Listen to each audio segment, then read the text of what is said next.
Go SpaceX, go Falcon, go NASA.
Launch window to get this launch off. That's right. A little hour and a half to play with. Now, right now, you are seeing a live view of New Glenn out on the pad at Launch Complex 36.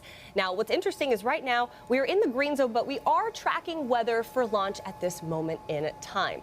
The first and second stage, by the way, are also both fueled. A lot happening. The pad is clear of all personnel. Our launch operations team is on console in Rocket Park. And our red team, Ariane? Our red team, that is, to be very clear, that's the team that has the task of fixing any emergent issues that might arise on the rocket during the lead up to launch process. They're located a little closer to the pad itself. They're in Hangar S on the Cape Canaveral Space Force Station there. But let's talk a little bit about Launch Complex 36 for a moment. It's a historic location, 9 miles right from where we are sitting, Ariane. Absolutely. We've said this before, we at Blue Origin, we're standing on the shoulders of giants, the scientists and engineers that have come before us in the space industry. And that includes those that helped launch 140 Atlas II and III launches that took place from LC-36. That include the Mariner, Pioneer, and Surveyor missions. And those missions sent spacecraft to explore Jupiter, Saturn, Venus, Mercury, and the surface of the moon. Now, given that incredible history, how awesome is it that our second New Glenn mission is an interplanetary mission to Mars? It is. So today's mission is called ESCAPADE. It's a dual spacecraft mission. They're twin satellites. And eventually those two satellites are headed all the way to Mars, and they're going to investigate how the planet's weather changes over time. Yeah, it's just so incredible, and we are so grateful for NASA for entrusting us with their payload today. They have been just amazing partners all the way through. Absolutely. Tabitha, I know you played sports growing up, so did I. I say it all the time. Teamwork is awesome for sports. That's how we think about it. But when it comes to rockets and launching things into space, it is teamwork all the way. And for us, it's crossed the organizations. It's been so motivating for our Blue Origin team to be able to collaborate on such a cool payload with NASA. But that's the lead up, and the main event is still to come. That's been all the preparations, and it's only 39 minutes and 40 seconds to go until launch here. Unbelievable. Yes, teamwork makes the dream work, and we are continuing to take our steps towards our long-term vision of building a road to space for the benefit of Earth. We've got a lot, and I mean a lot, in store for you today. We're going to hear from a few special guests and get a behind-the-scenes look as our flight crew prepares New Glenn for liftoff. So, for our viewers at home, with NG-1, our first launch, that was back in January, our goal was to get into orbit, which we did. Yep. First time we'd ever launched this rocket. Everything else in that case was a bonus. But for NG-2, no. We've got two goals. Our first, and most importantly, is to deploy the payload, our customers, on the right trajectory to make sure it heads to Mars. The second is to land the booster, to land the first stage of New Glenn.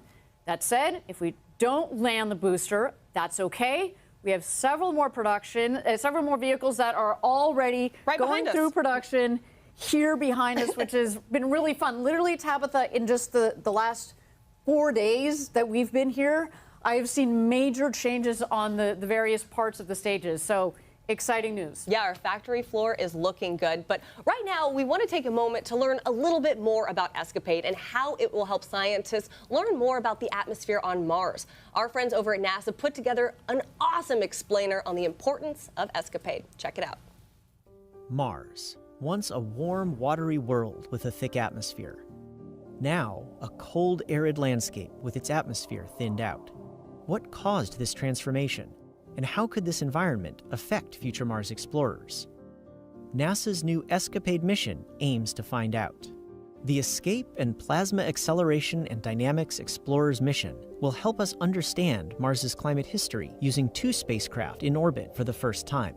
ESCAPADE gives us what you might call a stereo perspective, 2 different vantage points simultaneously. This will allow us to really make measurements we've never made before. The mission is studying the planet's real-time response to the solar wind, a relentless flow of particles from the sun that have stripped away the Martian atmosphere. ESCAPADE's twin spacecraft fly in 2 different formations to see how Mars responds to the solar wind in both time and space. The first formation allows ESCAPADE to observe rapid changes in the Martian atmosphere caused by sudden variations in the solar wind. When we have 2 spacecraft crossing those regions in quick succession, we can monitor how those regions vary on timescales as short as 2 minutes up to 30 minutes. In the second formation, ESCAPADE will study both the solar wind and the upper atmosphere of Mars simultaneously for the very first time. We'll have 1 spacecraft in the solar wind so we can measure what's coming in, and then 1 spacecraft closer to Mars. This will help us understand the cause and effect of what's happening when space weather comes to Mars. ESCAPADE will also help us prepare to send human explorers to the Red Planet. For example, ESCAPADE will give scientists more details about Mars's upper atmosphere that future astronauts will use to send radio and navigation signals around the planet. ESCAPADE's work could also help keep future Mars explorers safe. The atmospheres can provide a shield that protect humans and other assets on the surface from things like solar radiation or intergalactic radiation. So it's important for us to understand how the atmosphere is changing. NASA's heliophysics fleet is looking at the sun's influence, and with ESCAPADE, we'll now have multi-point measurements at Mars, which will help us have a more comprehensive picture of what's happening throughout the solar system.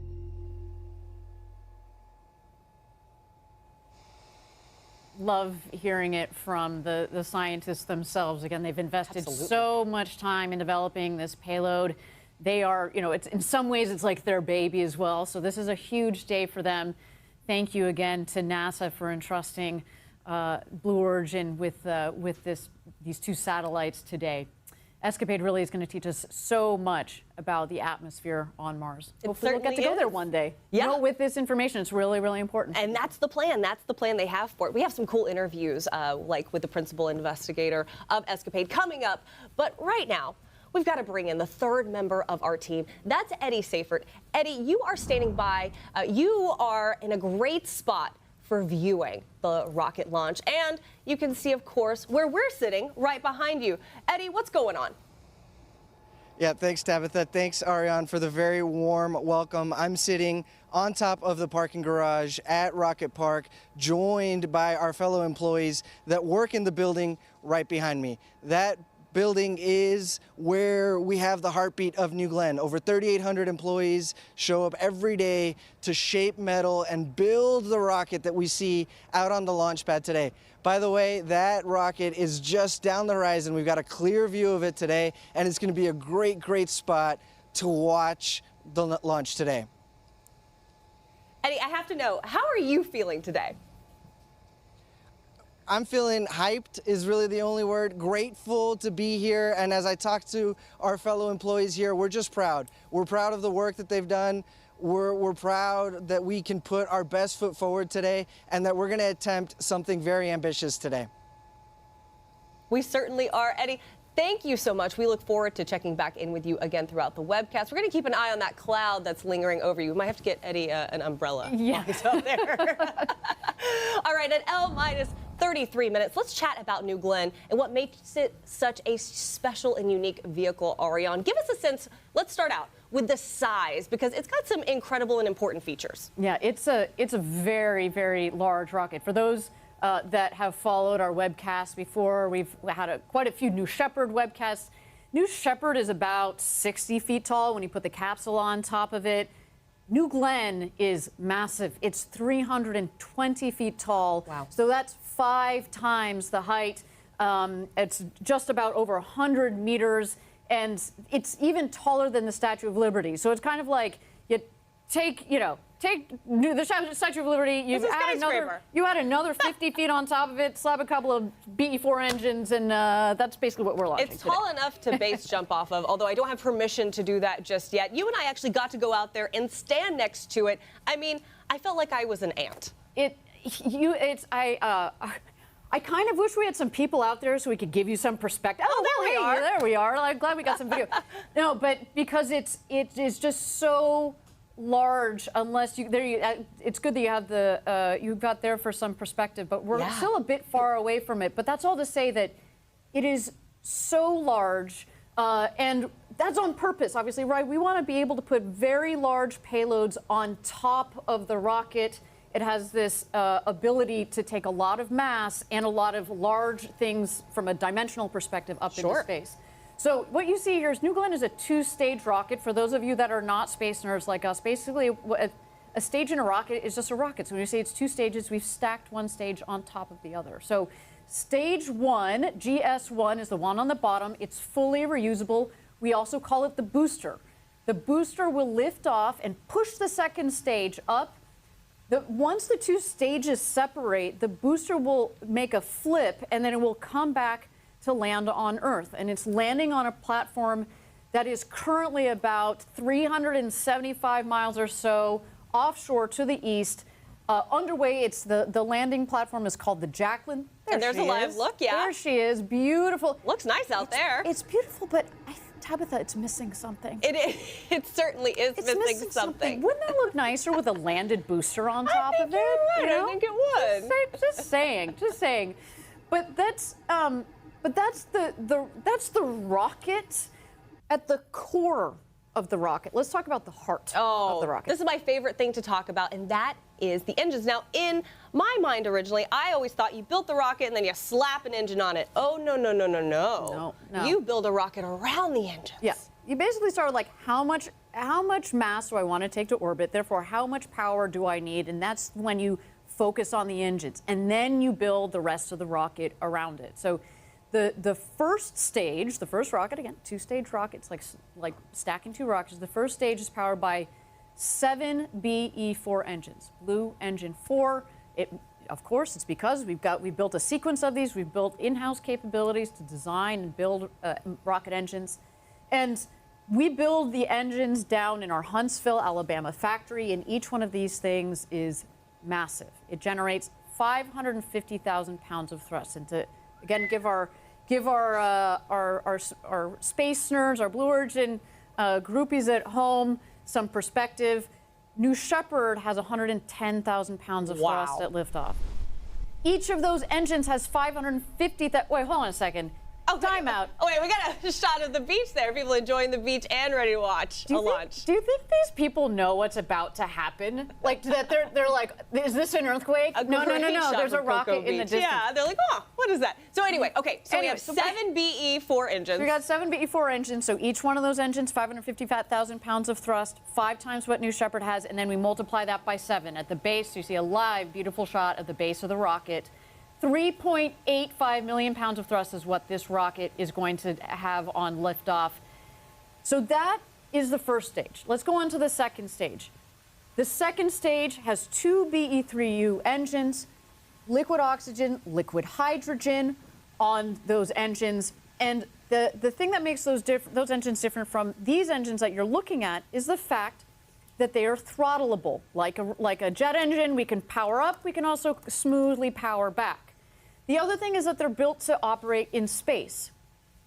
It's difficult, it's hard, it's different in the sense that you're operating in a vacuum. It means that there's no oxygen, there's no air pressure, it's really cold up there, so you have to change how you tweak the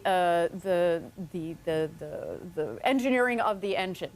So we should also know that we've got a lot of experience with these types of engines. It's very similar to what flies on New Shepard, so we've got over a decade of experience with operating liquid hydrogen, which is a big deal. But that's just one of the many ties between the two programs. We like to show off how they're tied together because that's on purpose. Certainly, and we also have to talk about something, which is we have a new leader at the helm of New Glenn.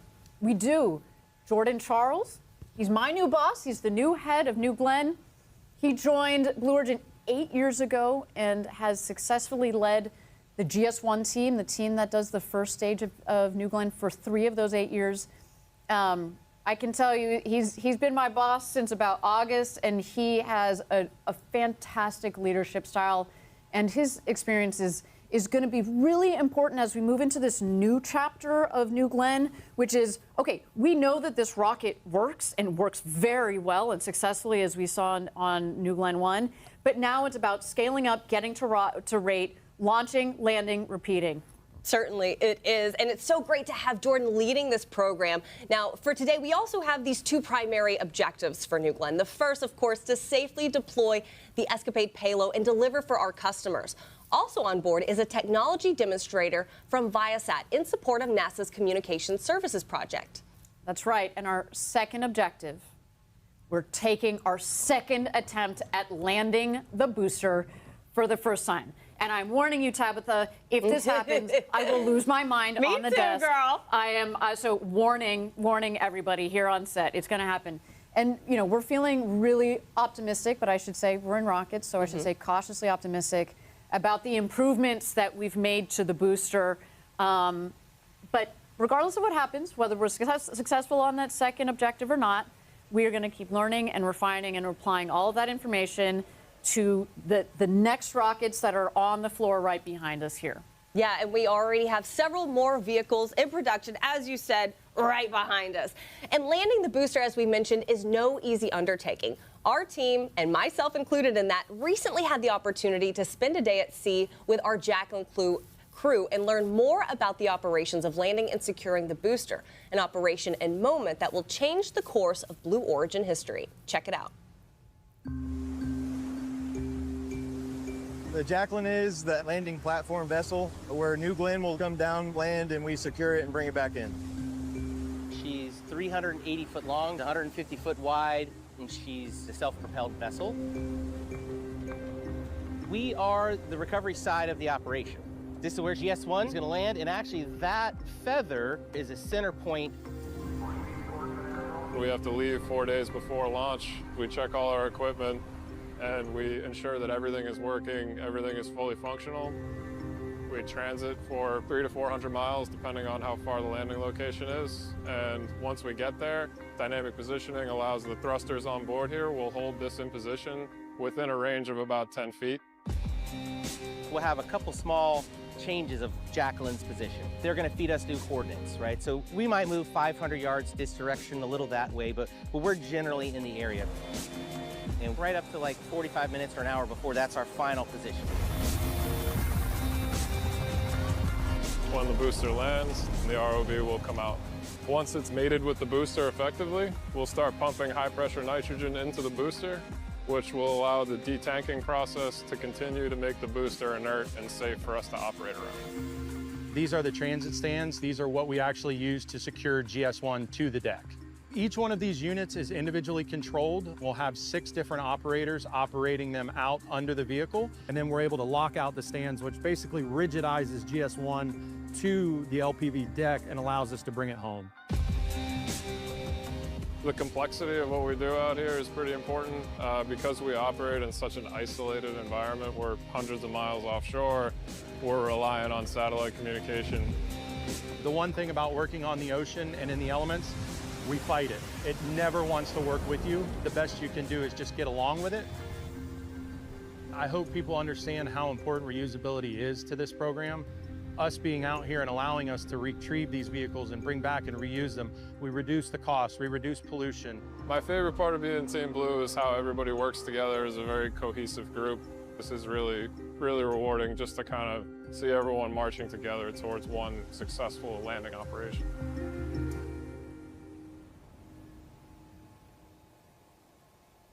And Ariane, we've got a live look there of the Jacqueline. Such an honor to be able to go out on that barge. But a thing to note that the entire team there is like a family. They are eating, sleeping, playing a few card games, and working together, sometimes for more than a week at a time. Now, they've been running these simulations for months leading up to NG2, and we're all hopeful today that they finally get to put all that preparation into good action, you know? Exactly, and that plays into the 2 primary objectives of this launch. Wait, hold on.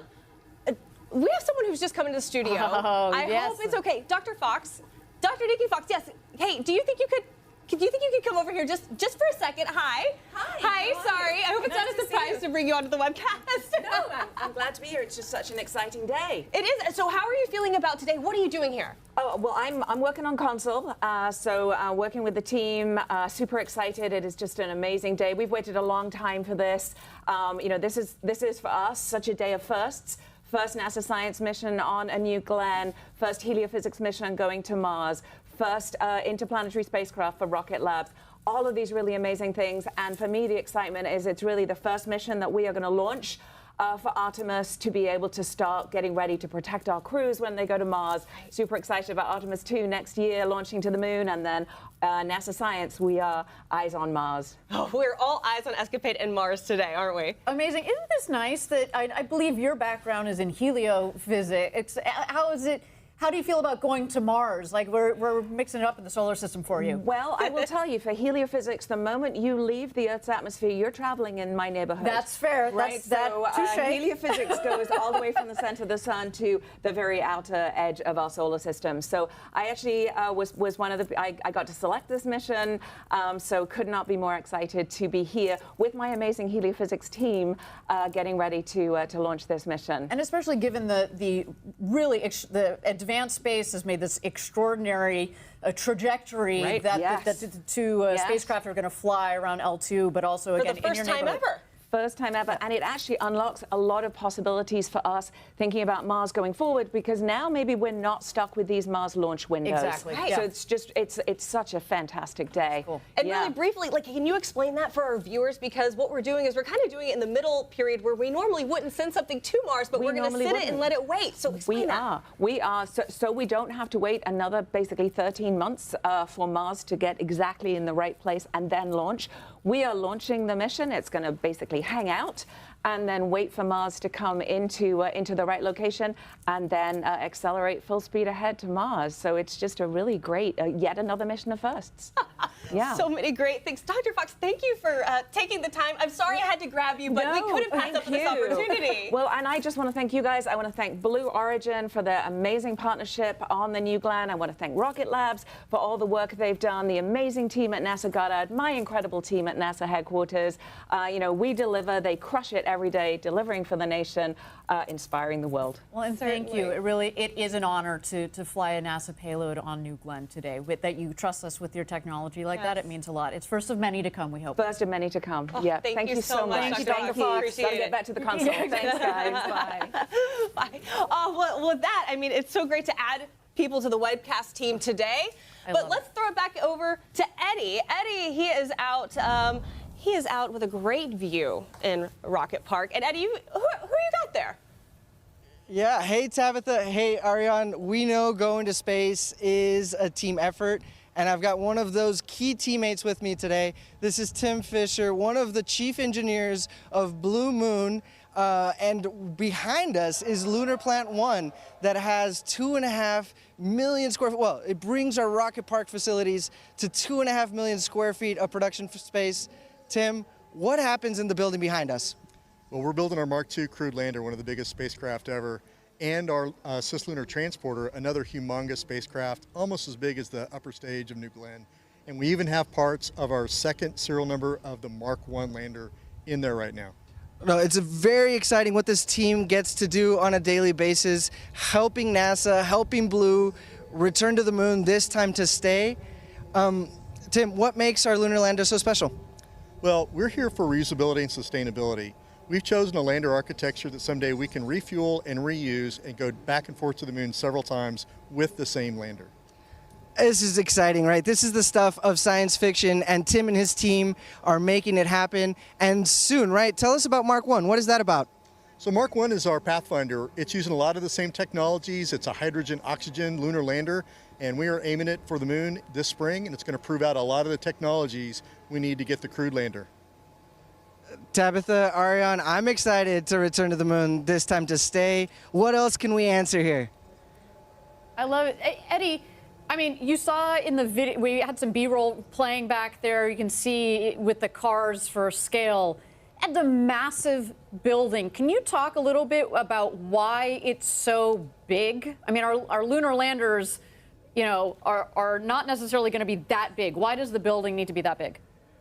Yeah, no, Tim and I were just talking about this, right? The Mark II crew lander that will be ready soon, it stands over 16 meters tall. So you have to encapsulate that in the very large New Glenn fairing, and that happens in the building behind us. So then we can send that payload fairing to the integration facility at LC-36 and get it ready to New Glenn and launch it to the moon. Fantastic. I should note, Tabitha, that there's the co-location component of this is so important from a production and ease and operation standpoint. I should also say that's one of the reasons why we built our rocket factory here in Florida. We're the first company organization to build rockets that they then launch out of here also in Florida. And the co-location in principle is supposed to make this, just make the operations faster, smoother, cut down the time, cut down the risk. Anytime you're transporting a rocket, you're taking risk, right? So we want to cut that down. It's cutting down on the risk, cutting down on the operations. But what is also nice is that the team that's going to be building the lunar the lunar payload and our lunar landers out here get the opportunity to come walk, you know, a couple hundred feet down the road and then come and talk to the engineers that are here building New Glenn. So the co-location, you know, we do have several locations around the U.S., but by now, in terms of number of people and programs and things, Florida is starting to become a little bit more, let's say, the center of our operational gravity, if you will. And so we're so fortunate that we decided to create such a large campus here in Florida to then be able to add, as appropriate, the other programs, not just the New Glenn program. Right, certainly continuing to build in many ways, and of course, build the road to space for the benefit of Earth. Yes. Well, if you are just joining us, I wanted to let you guys know you've got a live look there from Huntsville. Everyone is getting so pumped up for NG2. But right now, we are at L-minus 48 minutes, about 45 seconds. You might be like, wait a minute, I thought we were a little closer to launch than that. Well, that is because we do have a reset of the clock to allow for weather conditions to clear for launch. That is Kent Washington. Go Kent, losing it. Oh, yeah. I like the guy with the flag. I like whoever's job it is, make sure They're the hype man with the flag. That is Doug Gross. He is, I want to say, first couple dozen of employees. Really? That man has been here. He's a legend at our company. So if we've given him flag bearer, he's earned that honor. Hype man for today. Such an exciting day for all of us here at Blue Origin. But right now, we're going to take a moment. We're going to throw it right over to this beautiful rocket. Let you sit with it there on the pad as we are continuing the process for NG2.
All right, welcome back. You are currently watching the broadcast of NG2. We're at L-minus 44 minutes and 50 seconds, and I've got to throw it out to our very own Eddie Safert, who is with employees at Rocket Park. They are pumped. We are pumped. Eddie, bring it to us. What's going on out there? I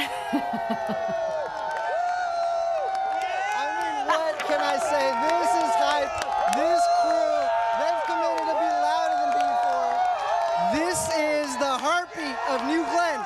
These people here, these teammates of ours, they're the ones that build BE4. They're the ones that build New Glenn GS1, GS2, that put Escapade on top of that rocket, and they're here to see a launch. Who's ready for a launch?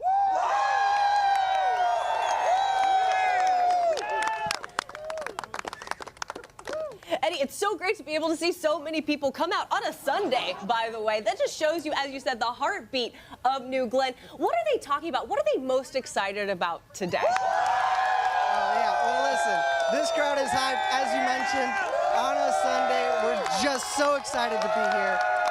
It's about what we do day in and day out for our mission, and our family and friends that let us do this. That's what everybody's talking about. Yeah. I could definitely feel that. The crowd has been growing, too. Goodness, at L-minus 30 43 minutes. I mean, Ariane, we're feeling it. We're here at the desk. We're isolated, but we feel just as pumped as they do. Just as pumped. And what gets me, like, as a nerd, even if you're not a space nerd, look at that image. That is stunning. So cool. Like, well, yeah, what's happening to it right now? So basically, this rocket is fully fueled. We've got the liquid oxygen, liquid hydrogen on the second stage. That's what you see there on the top. And then you'll see the fins there, and just below the fins, there you go. That's the New Glenn first stage with liquefied natural gas and liquid oxygen in there. And it looks like it's steaming, but it's quite the contrary. It's really, really cold. So what you see, you can barely see, New Glenn on the side of the rocket there, and it's so cool. It is really. I mean, that's the right like word. A nerd. I'm it's sorry. cool because it's cool. I know.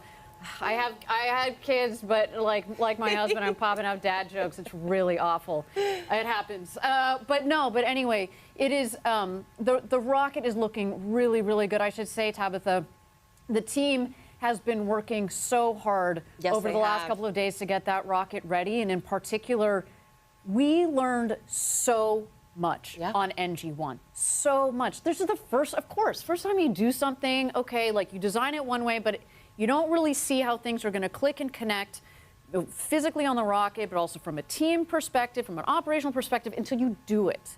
And so we learned so much on NG1, and to see the speed and the improvement on NG2 has been amazing. Last week, so I was down here last week for what we call integrated hot fire. So what we do is we stack the rocket, looked exactly like this. We hold down the rocket, and we fire the 7 BE4 engines. There you see the base of the rocket, those 7 BE4 engines. Super powerful. Just to make sure that everything is flowing and working right. And we rolled out the rocket one evening, and we hot fired the rocket the next evening. That took us several attempts the first time we did this.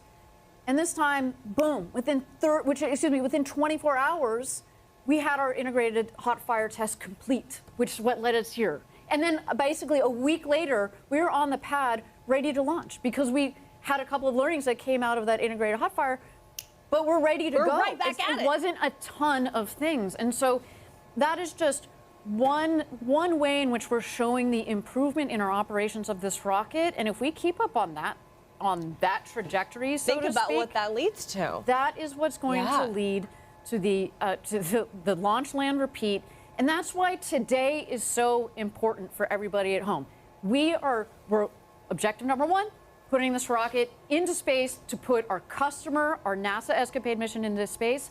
Objective number two is to get that first stage, the booster, to land on the ship downrange, because we need to learn from the landed booster to be able to do the refurbishment, because this rocket is reusable, because we're going to bring down the cost of access to space through that reusability. But exactly. Look at that. But just taking a moment to sit with the rocket, let's actually toss it back over to the rocket on the pad. Again, you are watching the webcast of NG2. I'm getting chills.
I mean, Ariane, New Glenn looks fantastic right now. It is almost peaceful, heavenly-like looking, especially with the clouds. I know we're in a weather hold right now, but it looks really nice. It's beautiful. She's just chilling, that rocket. She's being illuminated. She's chilling. The rocket's chilling. I'm chilling. Ariane's chilling. But you at home, don't chill.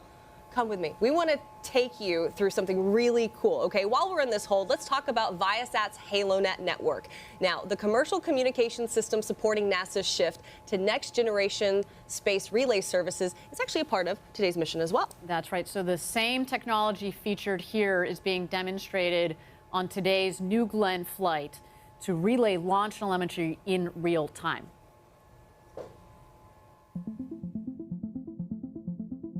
There's a pulse that drives every mission, a signal, a connection, a lifeline. In space, where timing is critical and distance immense, communications can't fall behind. From liftoff to orbit and throughout the mission lifecycle, HaloNet enables real-time, continuous, and on-demand telemetry, tracking, and control over secure L-band links, providing resilient connectivity with or without local ground infrastructure. In orbit, HaloNet provides high-throughput, low-latency data relay over secure satellite links, designed for global operations with roaming support that keeps you connected throughout the mission. When near real-time access to data is essential, HaloNet's global ground station network ensures direct-to-Earth connectivity, delivering rapid downlink around the world. And when your mission takes you off the grid, HaloNet includes a portable, field-deployable command and control platform, a self-contained mobile gateway that extends connectivity into remote or unpredictable environments, enabling continuous operations. Built with security in mind, HaloNet integrates next-generation encryption, trusted by defense and government users worldwide, protecting mission-critical data from the ground up. As legacy systems retire, HaloNet is already engineered to support what's next. From scalable infrastructure to emerging capabilities like optical communications. From the ground to orbit and everything in between, HaloNet is the pulse of your mission, connecting space, empowering progress, securing the future.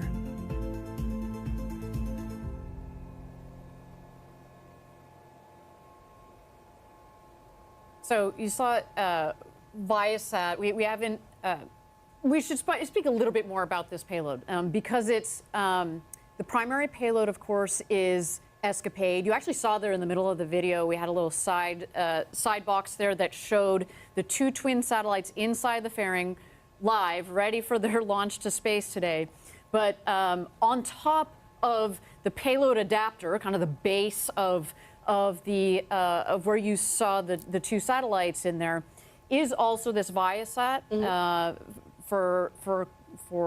it's essentially a radio. It's a demonstration. It's a demonstration technology, radio technology for telemetry. There it is. Oh, well, there you go. There are the two satellites. What a beautiful, the two ESCAPADE satellites. We got blue and gold in there. But I just want to talk about this because we talk about landing the rocket today. That is huge. But getting our customers to where they need to go is really, really important. So we're going to deploy those two satellites at about T+33 minutes.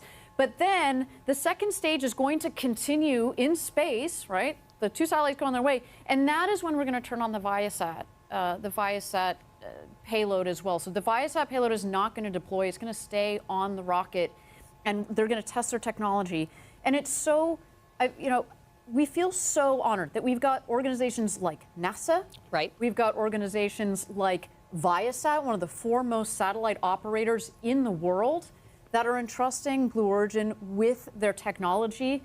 And, yes, this is the second launch of our rocket, but we have shown that through the way that we do our engineering and our development and our testing program, that they said, okay, let's take a chance with you guys. And that means a lot to us. That is not lost on us. And so I want to thank, our customers, partners. all of our partners and customers that have flown with us and are going to fly with us. It really does mean a lot. It's not lost on us what our mission is. Not at all. Little rideshare payload. The Viasat CPS technical demonstration is what we will be seeing. And you right there are seeing a live look from Jacqueline.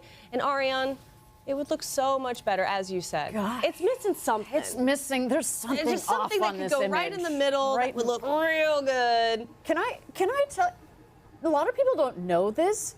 That landing pad is the same size as the landing pad for New Shepard. It is. Which That's right. the rocket is 5 times taller.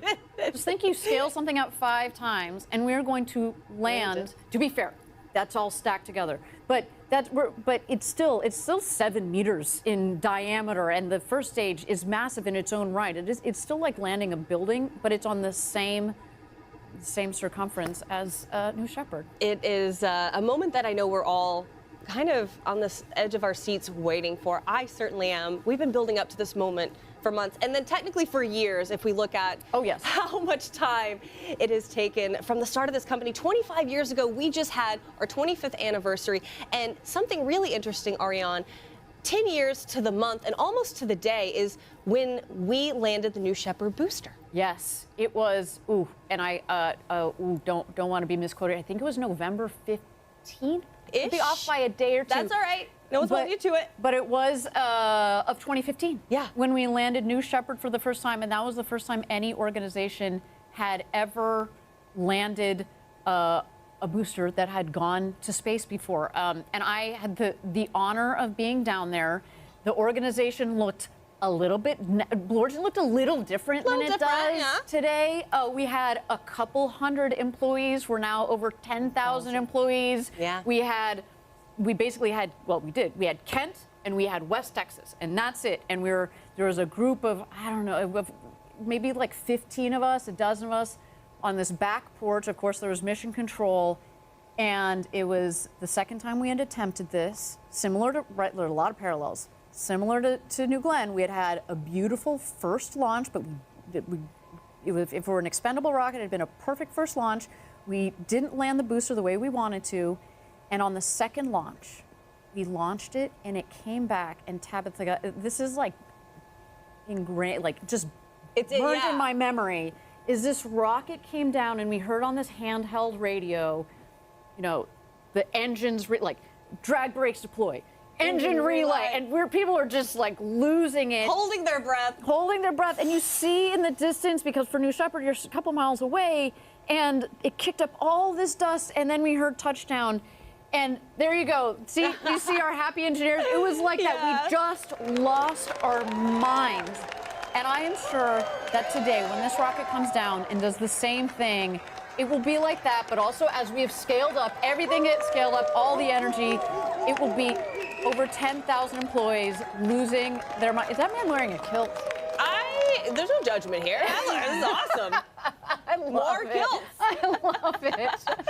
Hashtag more kilts. But one thing is, we have built this company for a lot of things, and another big piece of it is customer focus. Yes. I got the chance to talk to Dave Limp about this yesterday. It's such an important part of everything we do, and it really ties into something else that we have, and that is our Mars Telecommunications Orbiter, or MTO. And let's kind of dive into this for a little bit. So current communications spacecraft at Mars, they're aging, and we need to make sure that we have new and robust capabilities out there that can kind of support not just our existing rovers and instruments doing groundbreaking work on the Martian surface, but also to lay the groundwork for more science and even more human missions. Well, the first human mission and all those beyond that. Exactly. And our Mars Telecommunications Orbiter is based on existing blue ring vehicle, and it provides high rate communications, but also does much more in a single spacecraft. Yeah, in addition to communications, our Blue Ring MTO could also fly exciting science payloads and technology demonstrations.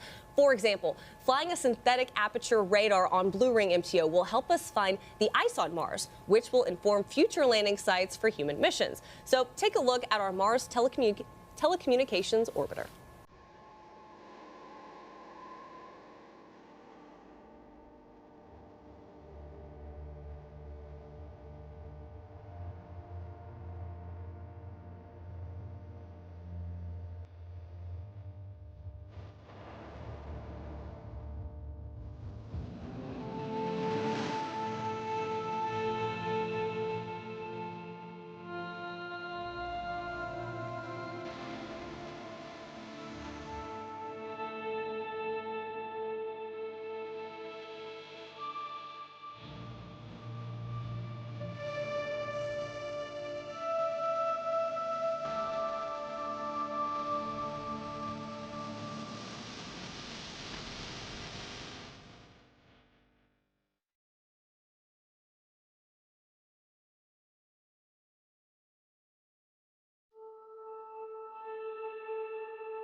Tabitha, that concept is really cool. I also want to warn you, I am very biased. Because Tell me why, Ariane? Why are you biased? So about 6 months ago, I took my current role, but prior to that, I had the honor. Oh, hold on. Just to note, well, we have rain out there on the pad. But this is Florida. If you don't like the weather, just wait 10 minutes. Yeah, well, exactly. So but now you guys know why we were waiting for a little bit. We saw this coming, so we're just holding here and added a little bit more time to the clock, and that's why we're still holding about 24 minutes and 50 seconds to go until launch. We're going to wait for this to pass. But as I was mentioning, prior to taking this current role, I had the honor of being deputy in charge of our in-space systems business unit that is building Blue Ring. And Blue Ring has this ability to take up to 13 payloads and then deploy them, but then also act as the comms relay, also do edge computing in space. So basically, you know, in a very simplified way of talking about it, it's kind of like a mission in a box. You can take that whole constellation, send it to Mars, deploy the satellites, and then use the Blue Ring itself, which did its first job as transporting, to then be the communications relay back to Earth. And the more power you have in that comms capability, the faster you're going to get the data and the communications. Right now, one of the biggest issues is that Mars is so far away. And so, like, there's this huge delay. The better the comms you can have, the better we're setting up, as you were mentioning before, you know, future, not just the science that needs to happen to prep us for our future missions to Mars for, let's say, robotic landers and things like that, but also for people to go to Mars one day. So we're really excited about the prospect of this mission and what we can do, again, for our customer here at NASA as they think about future exploration missions. Yeah, it's so exciting to hear just about everything that is happening. Again, you are watching the webcast for NG2. We're at L-23 minutes and about 20 seconds. Let's toss it back over to New Glenn on the pad. That booster, so appropriately named, Never Tell Me the Odds, looking nice and cool.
Well, Ariane, right now you and I, we're sitting here at the desk. We were looking at this beautiful image of New Glenn on the pad. But yesterday, you and I actually got to go out to the pad. We had some time to look at NG2 in all glory.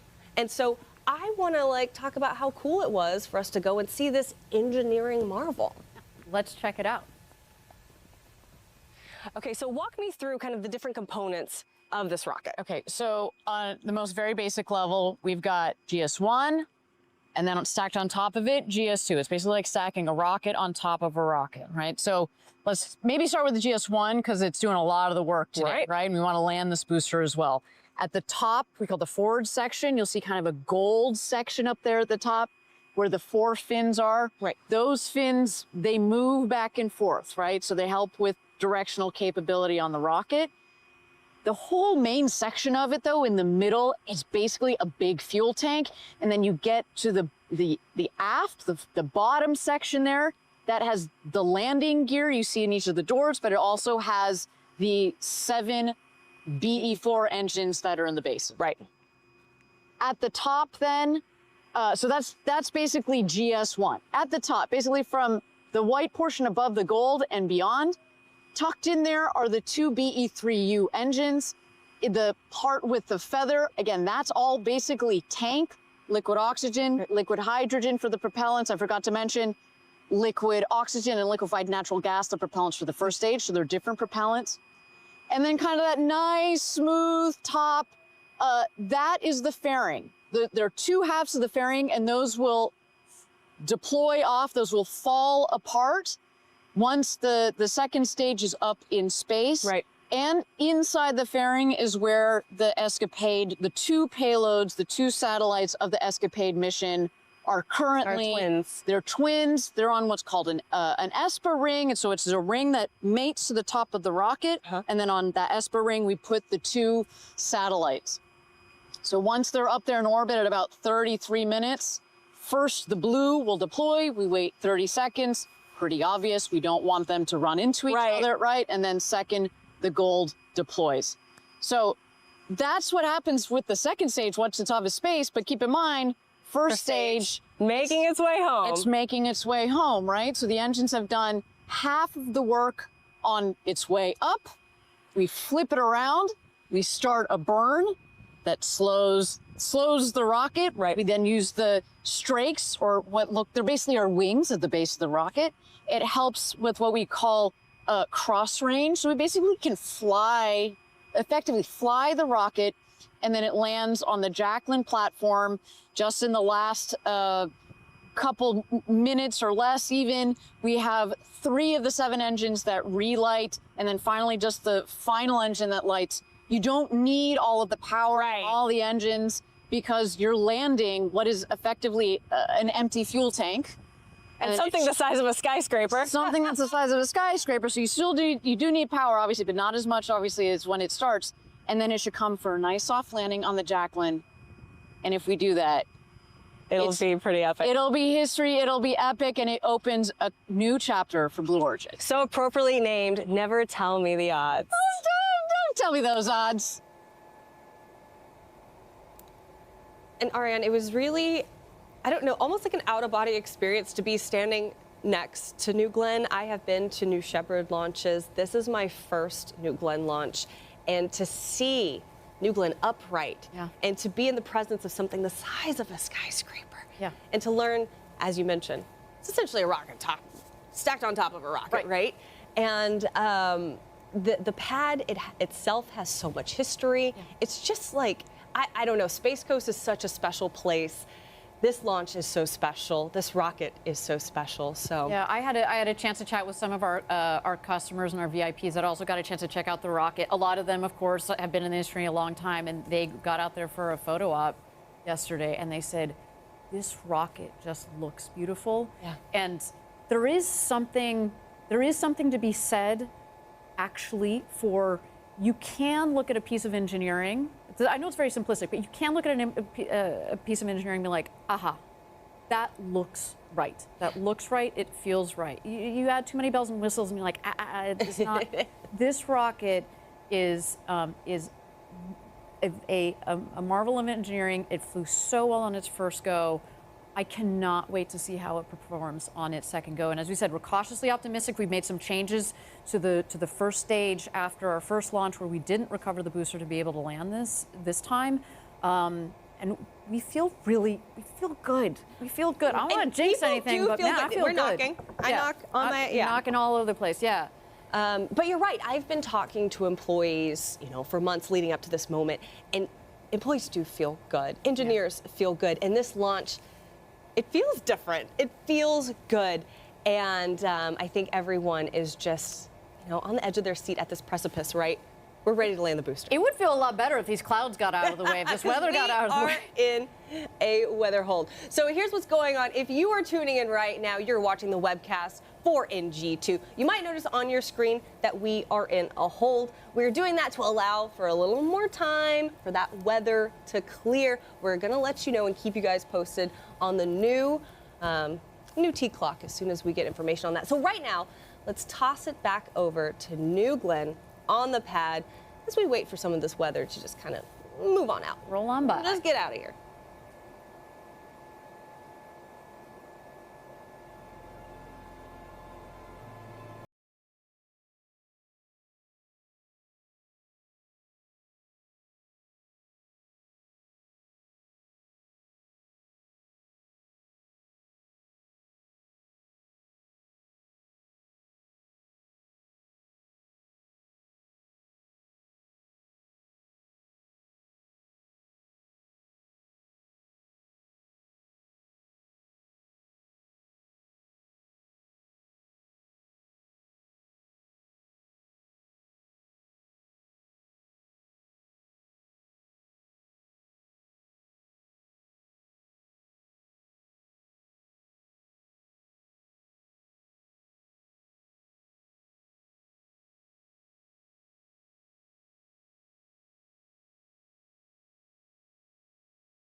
All right, friends, you are watching the webcast of NG2. We are currently in a hold at about L-20 minutes. But in the meantime, here's something we love to do here. We love our jobs here, and we also love inspiring others. We want to inspire a few more of you also at home with our nonprofit Club for the Future. Club has the mission to to inspire and mobilize future generations to pursue careers in STEAM. That's science, technology, engineering, arts, and math, all for the benefit of Earth. I am the A in STEAM. Yeah, which is the arts part. Which is super, super important. The ability to communicate about it, right? Like it's so important, the A component of STEAM. But as part of the Club for the Future program, one of the cool opportunities that we give is we allow students to send postcards to space and back via New Shepard. And we also provide online STEAM-based lesson plans that are free for students and teachers to use. And then so that everybody can get a piece of the action. That's right. Even easier is that we have these digital postcard, this drawing tool that you can go online and anybody can send that art to space. So for more information, if that sounds cool to you, just go to clubforfuture.org. That's right. That's clubforfuture.org. Ariane, where do you fall in the STEAM spectrum? You're a bit of everything, I feel like. I've always kind of been like... You're like, I'm science and technology and a bit of engineering and math. Yeah, but I kind of like it all. Yeah. And arts today and anytime we get the honor of having you with us. Let's be very clear. I'm not the one that's going to be designing that insane trajectory that Advanced Space did for ESCAPADE today. Right. So, like, props to you guys. But I love every part of space and all that goes into it, and clearly the A part of it is also incredibly important. It's neat to have such a cool team of all of the great letters that work together. And Jeff himself has said that it is this generation's job to build a road to space so that future generations can unleash their creativity. Check it out.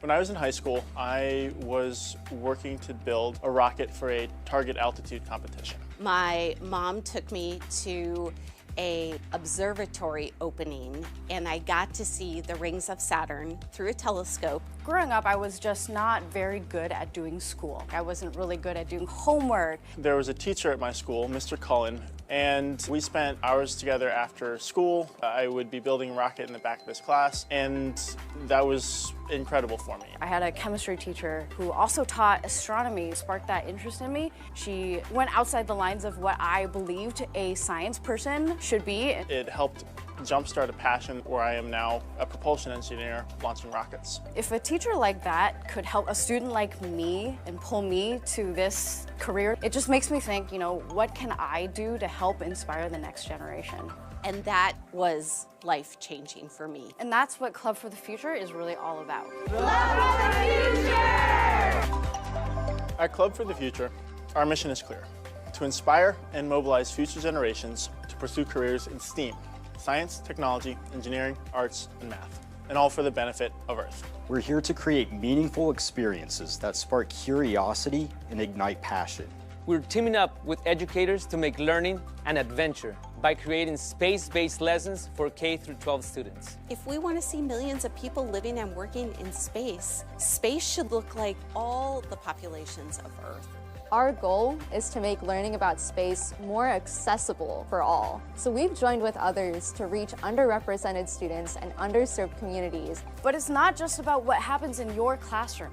As Blue Origin's Club Ambassadors, we're here to share our expertise and inspire students through speaking opportunities, events, and mentorship. Also, with our Postcards to Space program, kids can connect with the vastness of space and the future of our planet. Draw your vision of the future or write any message you want on a postcard and we'll launch it to space and back on a New Shepard rocket. Your postcard will be stamped, flown to space, and returned to you as a unique keepsake. So let's go. Let's dream big, reach high, and build a future where the possibilities, they're as endless as the stars.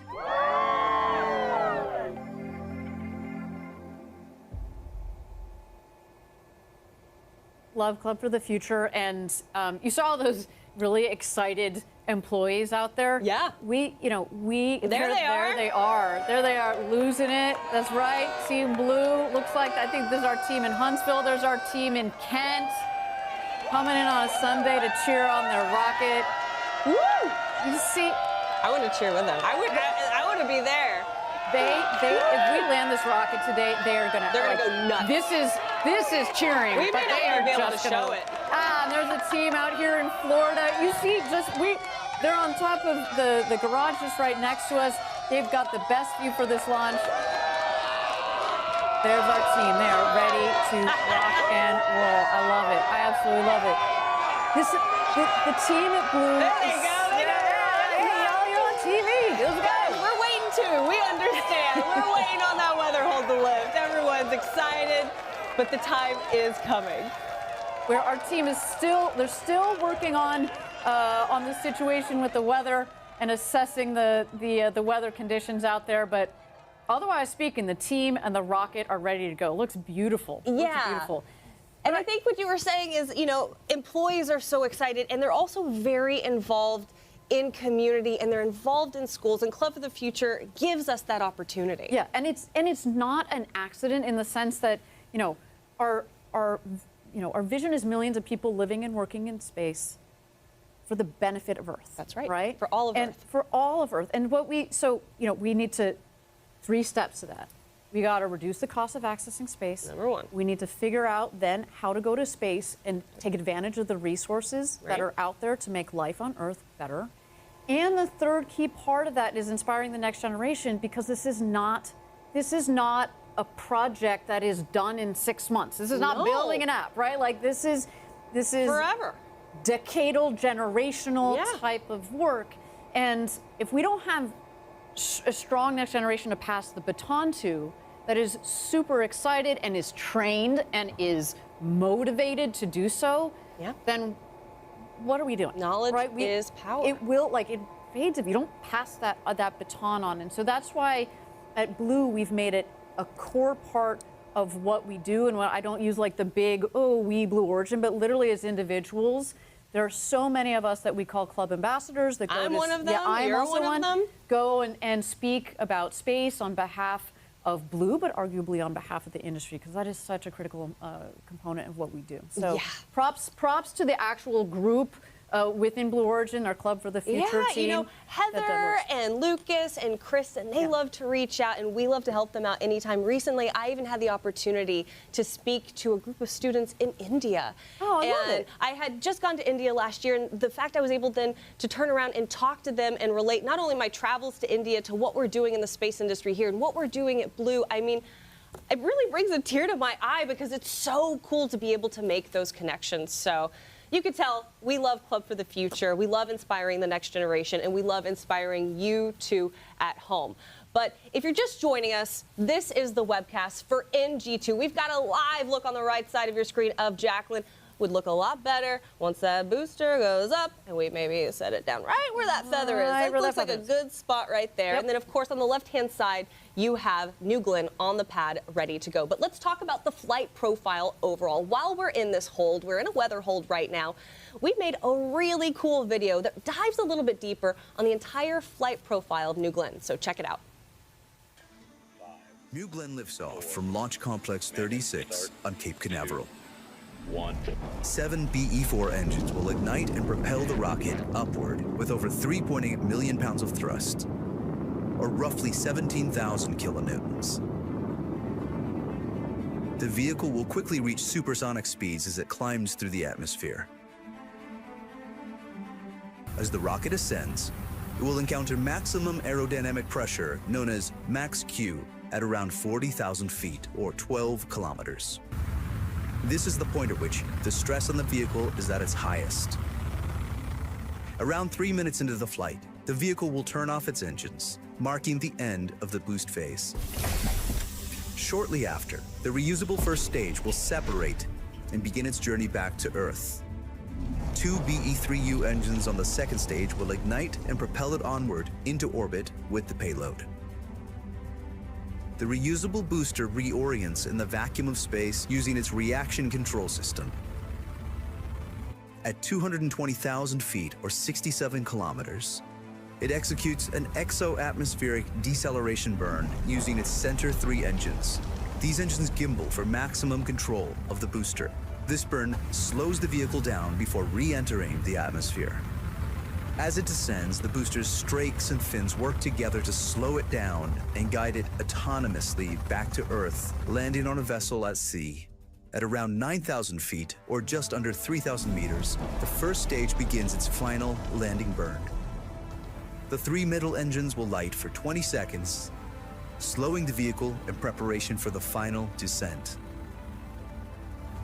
The 2 outer engines will turn off, and the center engine will execute the final controlled maneuver onto the landing platform.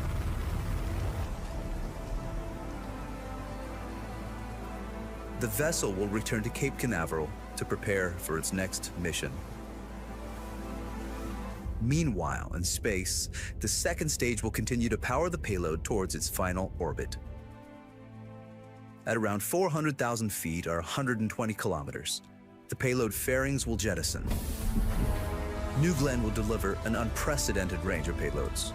Large satellites, dual payloads, orbital vehicles, large constellation dispensers, even moon landers destined to establish permanent human presence on the moon. Once it arrives at its insertion location, the payload will separate from New Glenn's second stage. This is New Glenn. This is how we will build a road to space.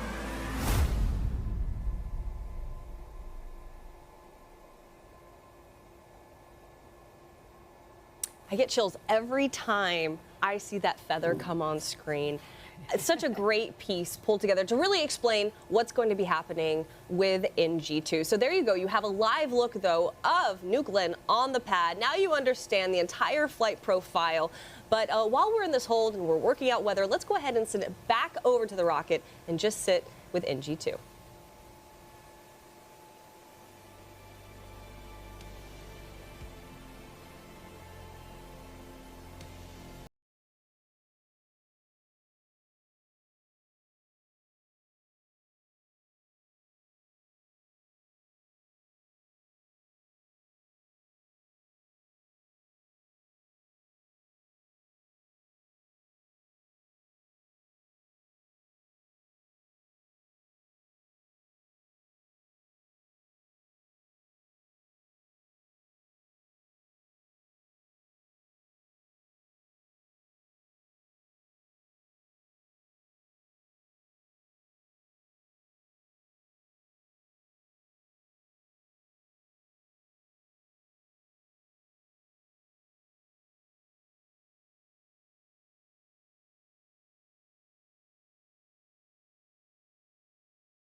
All right, friends, you are watching the webcast for NG2. We are currently in a hold at about the L-20-minute mark. And I got an update for you guys. We're waiting on weather. You might be looking at that and be like, the weather looks pretty good, Tabitha. And I'd be like, you're right. It's looking a lot better, huh? Well, we're also chasing some boats out of the way. boats. There are some boats that are essentially being told, hey, you're in our flight path. You got to get out of here. They should have known that to begin with, but that's just one of the other things that you deal with when you deal with rocket launches. Tabitha, I'm gonna try to see the silver lining in this, or I'm gonna try to be the ever optimist that I am. Last time we had this launch, we also had an errant boat in our in our flight path. And we had a pretty spectacular launch, and we put our payload, got to orbit, we filled our objective. So I'm going to call this a good luck omen. A good luck. You know, speaking of good luck omens, yesterday, me, you, and our very own Eddie Seyfert, we were headed out to the launch pad, and we saw a tortoise crossing the road. And if you didn't know, tortoises are a part of our coat of arms, and we find them as a sign of good luck. So Eddie, you are out there, you are with employees, you're at the best spot to see the rocket launch. But let's talk about something serious for a second. Let's talk about how hard it is to land the booster. For those of you who don't know, you probably do know if you're watching this webcast, on our first attempt, we weren't able to land the booster, but we were able to get our payload into orbit. Today, our big objective, aside from getting our payload into orbit, which is ESCAPADE, is we want to land our booster. Never tell me the odds, and I like the name of that booster, so I want to keep it. So, Eddie, how hard is that? Well, so first off, thank you for your patience. The weather here is looking a little better. The boats, as Ariane said last time, definitely safety is our highest priority. And the tortoise, for me, a sign of good luck. I mean, I think it's just a trifecta of signs that we're ready to not just launch ESCAPADE to space successfully, but to land this booster. So we learned a lot. Nothing substitutes flight data. So the GS-1 booster, after it separates from the GS-2 upper stage, it does a 180-degree flip maneuver so that the aft section is facing backwards, or basically back down to Earth, but in the flight path. And so that 180-degree maneuver is conducted by our reaction control system. They're peroxide monothrusters. We call them the severe weather agility thrusters. And those worked perfectly last time. We did the maneuver. And then the BE-4 engine goes for reignition. So the 3 center engines reignite what we call the exo-atmospheric re-entry burn. And its entire purpose is to slow down the GS-1 as it re-enters the atmosphere so that its superior aerodynamic performance, those long strakes, those forward fins, can guide the GS-1 booster over the Jacqueline. Yeah, Eddie, thank you for such a good explanation for our viewers at home, because it took a little bit for me to understand, too, exactly. I'm like, why is it so difficult? And it's like, Tabitha, it's pretty difficult. And I'm like, yeah, it's like when you watch the Olympics and you watch someone run fast, you're like, oh, I can do that. It's like, no, you can't. It's actually quite difficult. So, thank you, Eddie, for that great explanation. Again, we are currently in a hold. You are watching NG2, our webcast here. We are at about L-20 minutes. We're going to toss it right back over to the rocket. New Glenn is on the pad. It is feeling cool. It is looking cool. And it is literally, Ariane, very cool right now.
All right, friends, you are watching the webcast for NG2 right now. You can see New Glenn out there on the pad. But an important part of what's happening today with New Glenn is we are sending ESCAPADE to Mars. And I got the extreme privilege, the honor, if you will, to talk to the principal investigator of ESCAPADE, Dr. Rob Lillis. Check it out.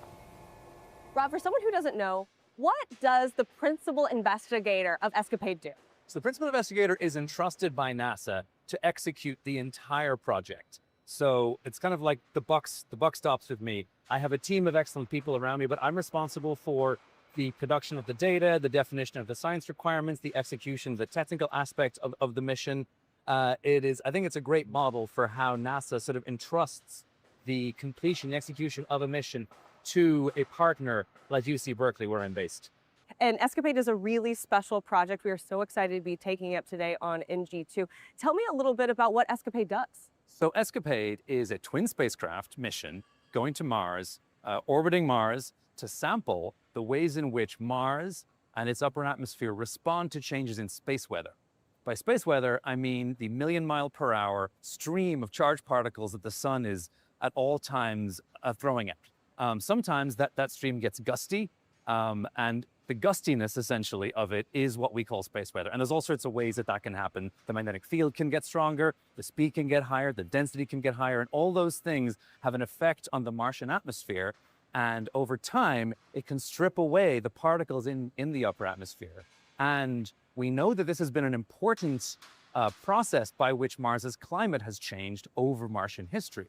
Early in Mars history, up to about 2 billion years ago, Mars was at least occasionally warm and wet. It had a thick atmosphere. It was habitable. We don't know whether life actually existed, but it was habitable there. But then in the last 2 billion years, it's lost most of its atmosphere. And we think that the stripping of the atmosphere by the solar wind is a big reason why that happened. And ESCAPADE is going to be sampling and investigating these processes with a stereo perspective with 2 spacecraft. And that's really important because up until now, with one single spacecraft, we've only been able to measure either the solar wind itself or the effect of the solar wind closer to the planet. We've either had the cause or the effect, but separately. With ESCAPADE, we can have 2 spacecraft simultaneously cause and effect at the same time. And so that's the breakthrough that ESCAPADE is going to provide us in understanding the processes by which the atmosphere is stripped away. And once we understand that, I mean, how does that affect us here back on Earth or future Mars missions?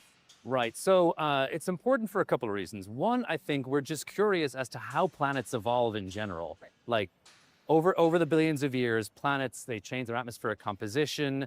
They're more volcanically active, and that can affect the atmosphere too. And so this is an important piece, isn't the only piece, of course, but it's an important piece of the puzzle of Mars climate evolution. And that's interesting just because we love to explore as humans. But it's also important because space weather can have a practical effect on robotic spacecraft that we send to Mars future and also humans when they explore Mars.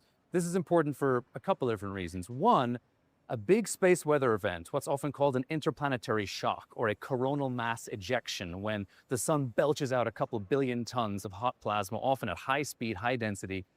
As that shock expands through the solar system, it accelerates particles to really high energies, high enough energies that they can go right through a spacesuit and cause astronaut health problems. Right.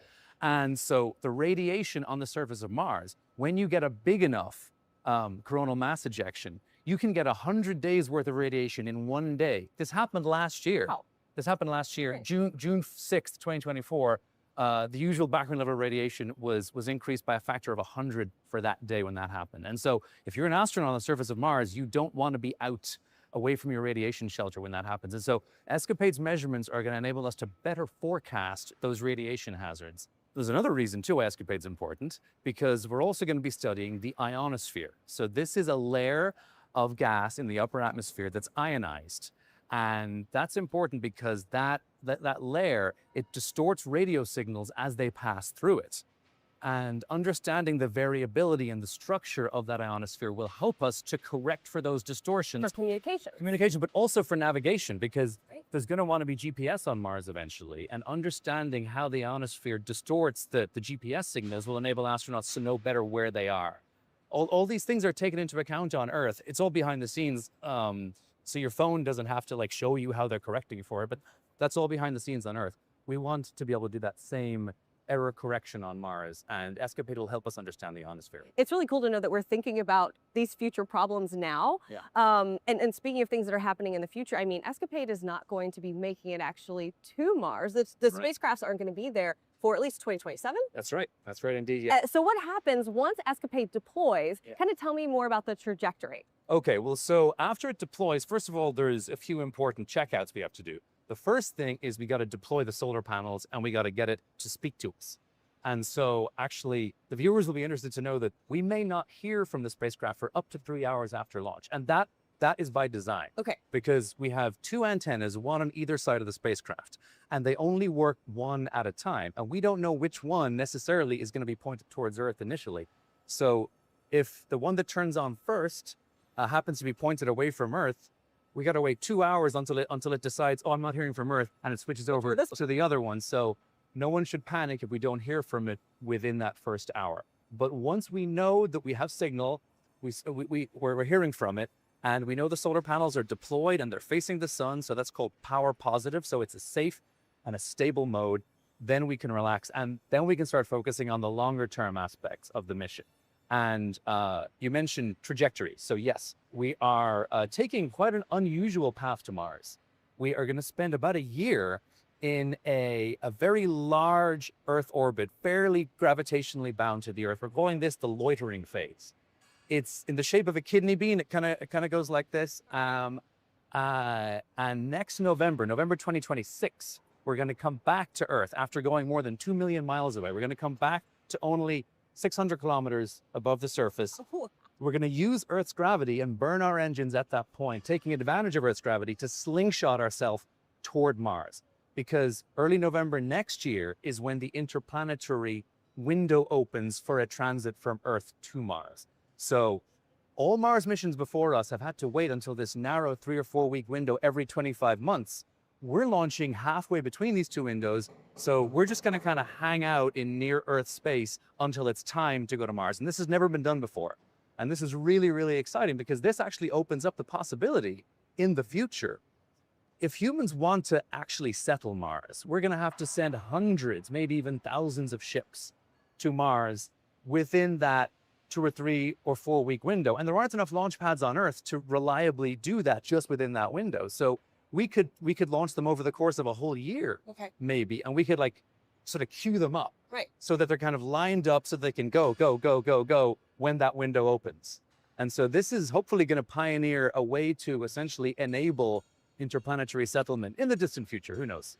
And once the mission actually starts, how long is the mission going to be going on? So, so I mentioned November 2026. That's when we start our interplanetary cruise. We spend 10 months in that cruise to Mars, doing little trajectory correction maneuvers all the time, little tiny engine burns to like just, barely tweak our path so that we can intercept Mars in early September 2027. And that's when we got to do another big engine burn to be captured by Mars's gravity. And that's when we will be in Mars orbit. Then we spend another 7-8 months-ish adjusting the orbits. Wow. So first of all, lowering the orbits, then adjusting the orbits. And this is important because ESCAPADE is doing another thing that's never been done before, which is the first ever formation flying around another planet other than the Earth or a lot of firsts on this the one. Moon. It's kind of like pearls on a string. Both spacecraft have to get into the same orbit. And it takes a while to adjust both orbits to make that happen. And also in the middle of that, there's what we call solar conjunction, where the sun gets in the way between Earth and Mars and we can't talk to it for a whole month. So we kind of just have to chill out, go into safe mode and just wait. And so this is the reason why it's going to take us an additional 7 months after we get to Mars before we can start the science mission in spring 2028. And then we have an 11-month science mission. And that's also in... So this is going to take us all the way into 2029. Yes, exactly. Yeah. It's, I think, May 2029 is the nominal end of the science mission. And I mentioned the 2 spacecraft are going to be the pearls on a string. We do that for the first 6 months. And that's important because we want to know how the upper atmosphere of Mars is changing minute to minute. So in the past, with only single orbiter missions, we've had to wait 4 or 5 hours to see how things have changed. And by that point, the planet's turned a quarter rotation, things are different. We don't know how anything changes on short timescales at all on Mars. ESCAPADE is going to pass through the same part of the upper atmosphere twice in a quick succession, so 2 minutes to 30 minutes apart, to see how it changes on those short time scales. Once we're done with that, then we raise one orbit, we lower the other orbit, and then the two orbits are different, and they start precessing. This is a word for the orbital planes moving with respect to each other. Okay. And this allows the two spacecraft to get much further apart from each other to make those simultaneous cause and effect measurements that I mentioned earlier, to understand the real-time response of the upper atmosphere to the space weather events. And so, with all that, understanding how ESCAPADE works, and knowing that this mission is going into 2029, how do you feel today? I feel excited. I feel a little anxious, as everyone does on launch day, but I am super, super excited. I'm proud of everyone who worked on ESCAPADE, at Blue Origin, at Rocket Lab, at Berkeley, at Embry-Riddle, all of our partners. Advanced Space LLC, they were the ones who did most of the work to design this innovative path to Mars as well. And so I'm just so proud of the whole team. Probably thousands of people have worked on bits of it up to this point. And we're so excited to reach this day, the culmination of so much effort and the beginning of the next chapter. And the last question I have for you is something I ask everyone, and that is there anything else you want to add or say or mention that I didn't ask about that you think is important to this interview? So ESCAPADE is a very low-cost mission. ESCAPADE is only about 1/10 of the typical cost of a NASA planetary mission. This is a radical experiment by NASA in seeing whether they can accept slightly higher risk and less oversight in exchange for a much lower cost. And the idea being that overall you get way more science per dollar if you do this. And we call it bang for your buck.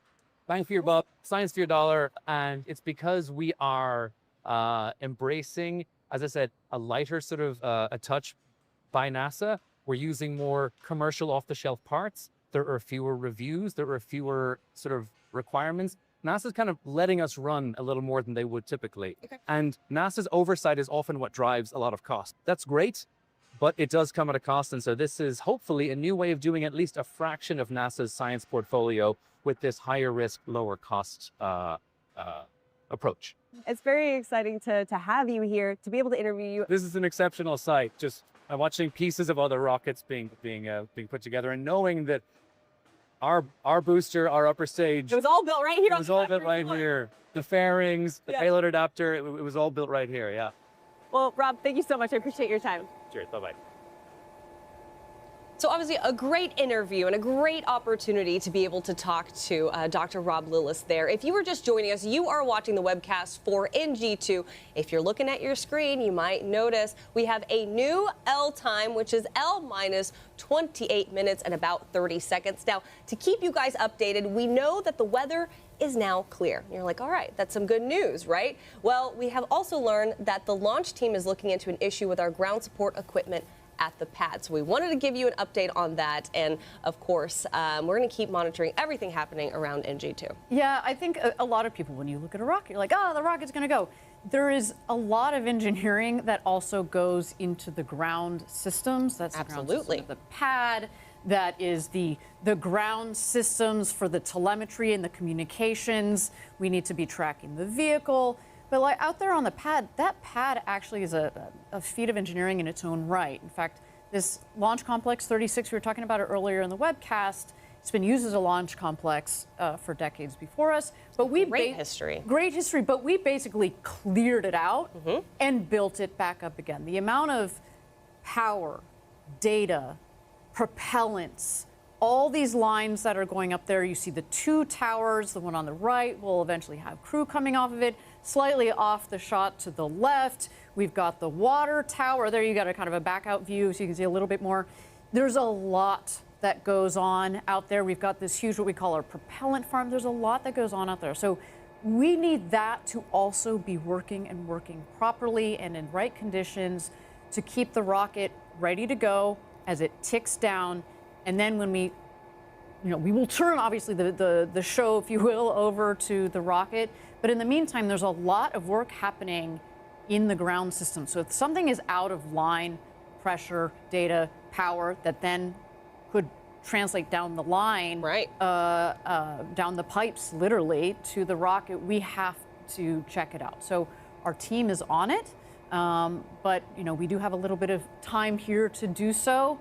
But it looks like the weather might be clearing up. You live here in Florida. This is wild. Just How do you wait put up with 10 this? minutes. It just keeps on a constant rotation. But I will say, you know, it is great to see NG2 on the pad, ready to go. You know what they say, if it's going to happen, it's going to happen out there. And so right now, I'm going to toss it back over. Again, you are watching the webcast of NG2. We're at L- 26 minutes before this historic launch.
Well, if you take a look on your screen, we're at L- just under 24 minutes. And Ariane, you and I have the distinct pleasure of being joined today by our very own Eddie Seyfert. And Eddie is one of my favorite people to talk to about engines.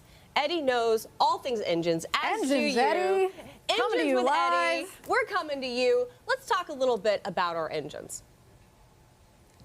Hey Tabitha, hey Ariane, thank you for the opportunity to talk about our rocket engines, the liquid propulsion systems that for me are one of the highlights of today's show. So our BE4 engines, which are manufactured in Kent, Washington and in Huntsville, Alabama, they're tested at Launch Site 1 at our BE4 engine test stand, as well as at the historic 4670 test stand. Now, I'm a former test guy, and these BE4 engines are a medium performing variant of a high performance architecture, and the teams that test these rocket engines are just eking out more and more and more thrust, better ISP for these engines that serves our customers. So like for example, this year we delivered our 30th BE4 engine to our customer, United Launch Alliance, and in the building that was behind me when this webcast started, we have multiple shipsets worth of BE4 engines for New Glenn.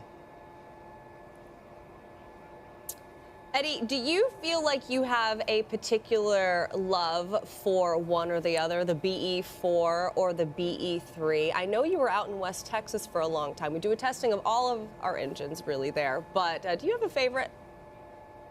Well, no, it's impossible to have a favorite, right? They're all great engines. For example, You can't say you love one of your babies more than the other, huh, Eddie? No. Well, they're all great engines, right? BE3U, which runs on liquid oxygen, liquid hydrogen, is an open expander cycle, right? Those two molecules come together and they create a lot of energy and steam. And you know, BE3U originally started from the BE3 engine that now has flown 36 successful times on New Shepard, but they baselined it at 160,000 pounds of thrust. When it first flew earlier this year in January, it flew at 174,000 pounds of thrust. And this team is kicking butt. They keep increasing those thrust levels, keeping the performance high. And really, it's all about the upper stage when it comes to the payload. And you see they're actually on the shot. We've got the two nozzles in the second stage of the BE-3U. Oh, wow. Those are huge nozzles. Eddie, do you want to talk about why those nozzles are so large on the BE-3Us? Why do you have to have such massive nozzles? Right, so in the vacuum of space, these nozzles don't have the atmosphere to push back in them and crumple them when the exhaust is being exhausted at supersonic, so faster than the speed of sound velocities. And that extra nozzle just gives you more momentum and higher specific impulse, right? 30 to 40 seconds more specific impulse, right? The analogy I like to use is if I had a big red balloon here in front of me, it would have pressure inside of it as a chamber, like a pressure vessel, and I would be holding it by its nozzle. It's a very technical term. And if I let it go, the big red balloon would essentially fly away. So I'm not saying our rocket engines are big red balloons, but it's the analogy that I like to think of. That's a good way. At least Eddie, they're blue balloons. yeah. They're going to be balloons, Eddie. They don't have to be Come on. red. They've been big blue Sorry, balloons. big- He also, I remember, Yeah, I went to that's one right. of his, he hosts these things here at Blue Origin where we can learn more about updates with different things happening with our engines. And he was explaining essentially the shower head method and how shower head is very similar to how an engine works. But Eddie, I think it's so great to be able to talk to him anytime about engines, and we're so grateful for him. Of course, he is out with our employees. The best viewing spot to see NG2 take to the skies. You're looking at NG2 right now on the pad, and in this moment, we're going to toss it back over to the rocket, because coming up here shortly, we have a very exciting go, no go poll. So we're going to toss it over the rocket and kind of await that poll.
Copy.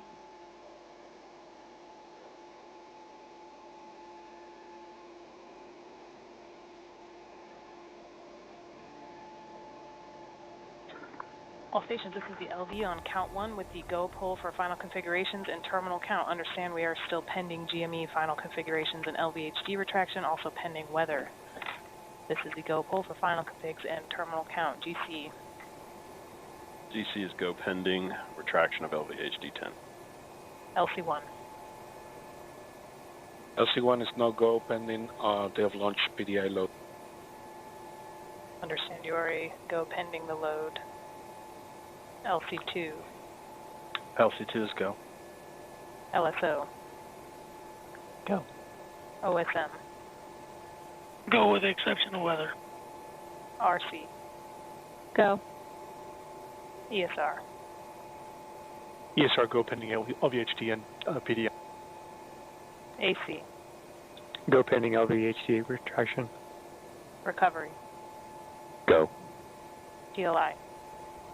Go. BMD. Go. GC, LC1, LC2. Perform final configurations for terminal count. Report when ready for terminal count gate checks. LC2 copy. Oh, this is RC on count 1. GC copy. Go ahead, RC. A lot of potential sea surveillance violation with a cruise ship. We're still working on Coast Guard to make contact. I'll give you an update as soon as I have it. LD copies.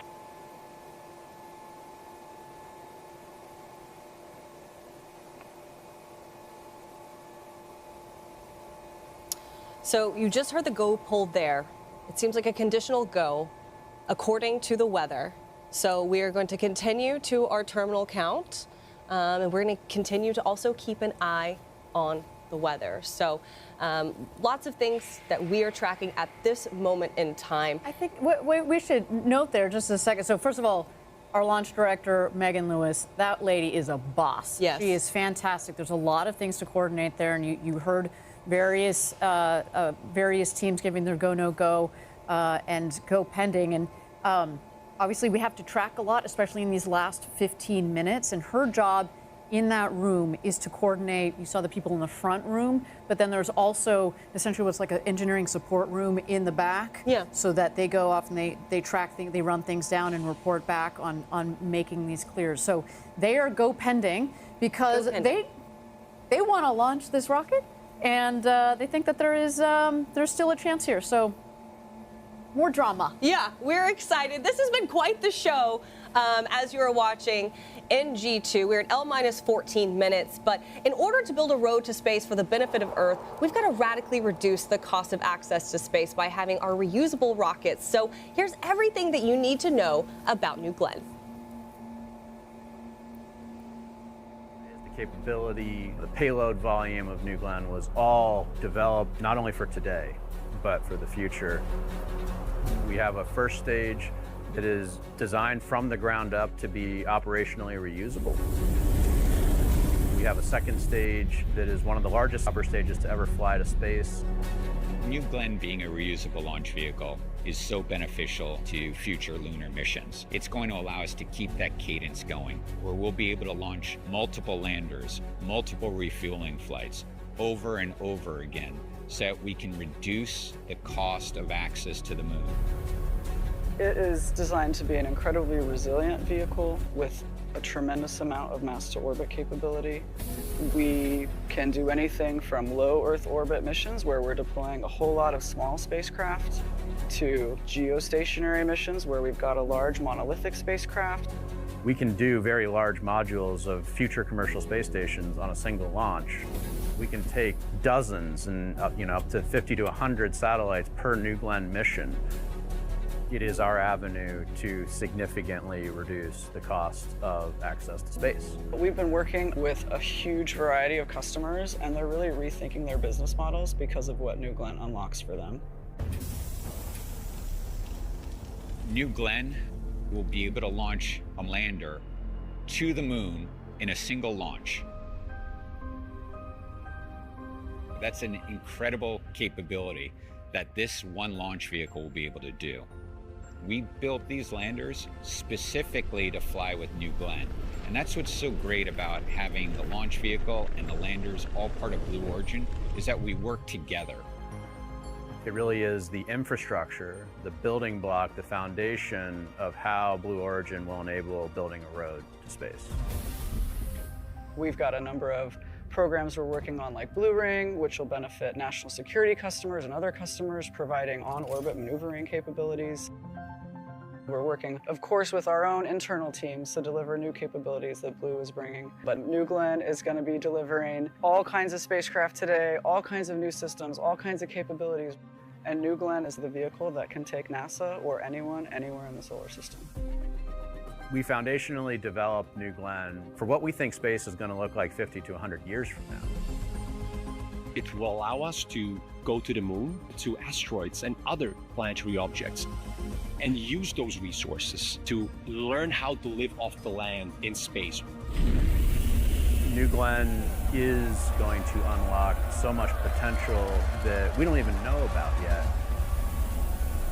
We're laying that infrastructure so that the next generation can do amazing things in space.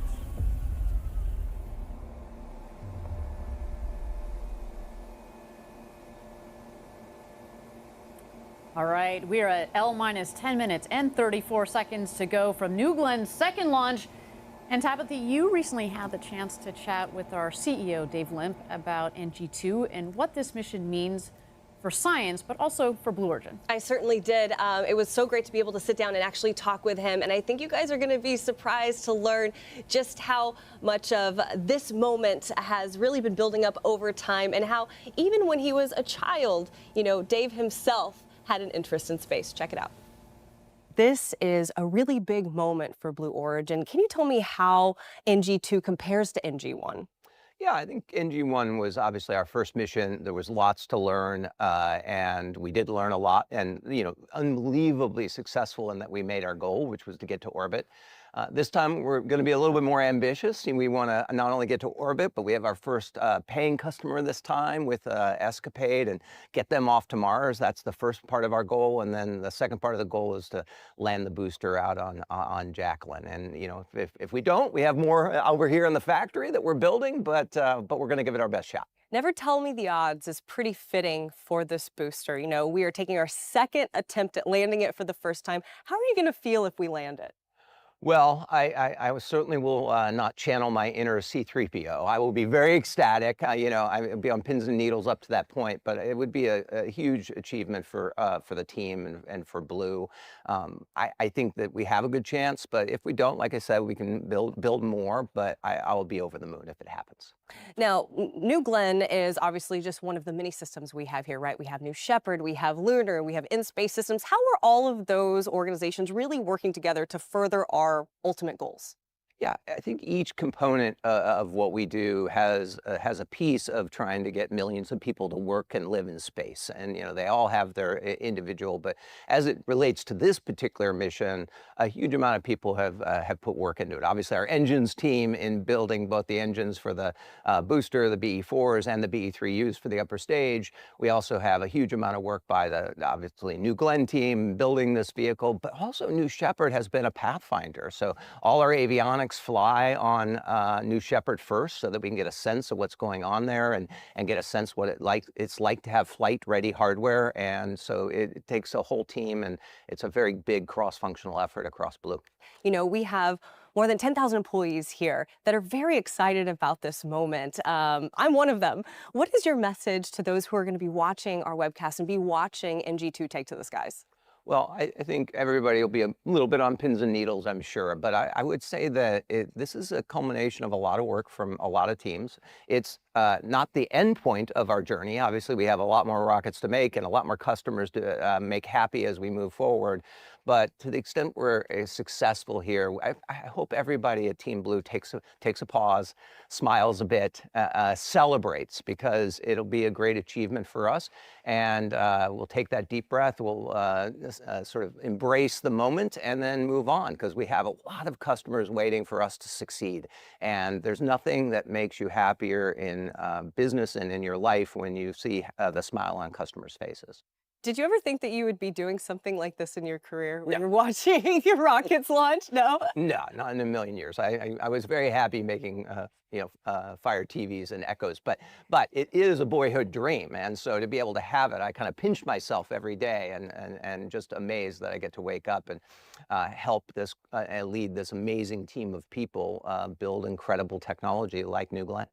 I mean, and in reference to that, one of the first things they ask you when you come onto Blue Origin is, what is your first memory of space? What is your first memory of space? Yeah, I have a lot of pictures. It turned out my third, fourth, and fifth birthday, I have these old Polaroids of the cake, and they all have rockets on it. I was enamored with rockets as a kid, and never took the path where I thought I'd be running a rocket or a rocket company. But it turns out that it was very early in my life that I had a lot of love for it. And we're so grateful to have you here at the helm. Dave, thank you so much for your time. I appreciate it. Yeah.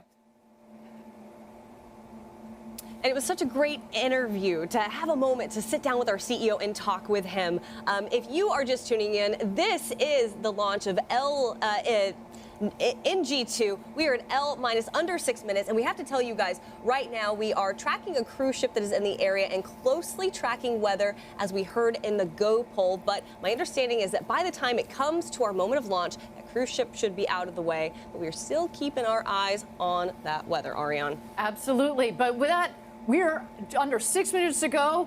Let's go out to Eddie, because you realize we're about 5 minutes to go from the launch. Eddie, how's everybody feeling out there? Yeah, it is hype out here. We are so excited to be at less than 5 minutes before launch. We're excited to be here.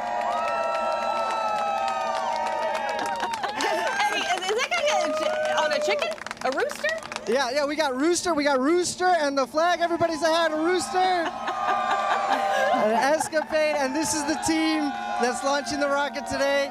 They helped build it. Amazing. They are absolutely psyched. What we're waiting for here is a go, no go, a final go, no go. We're bringing this down to the minute on this one. We want to launch before our window, so we're waiting on the team to determine if that's way to go. Oh, Eddie, let's go blue. Let's go blue. Thank you so much. We are hyped. They are hyped. Since we are at essentially L minus 4 minutes, let's go ahead and toss it back over to the rocket right now.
friends, we appreciate you patiently waiting. So I have an update for you. Today's NG2 launch is scrubbed due to weather, specifically the cumulus cloud rule. We're reviewing opportunities for our next launch attempt based on forecasted weather. I know we were all really excited to watch NG2 take to the skies today. We came down to the wire, and then there you have it. But my name is Tabitha Lipkin. This is Ariane Cornell. We're going to keep you guys posted and updated with all the information that we get as it becomes available to us. That will be on our social media. And until then, we look forward to seeing you at our next launch, and stay cool. Gradatum Ferociter.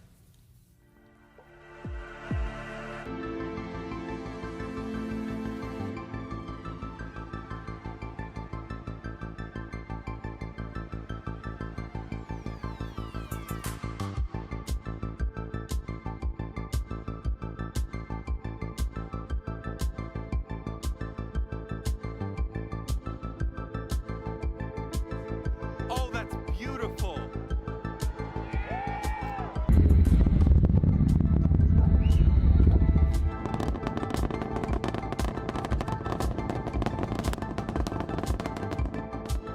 Liftoff of Crew 9. Go SpaceX, go Falcon, go NASA.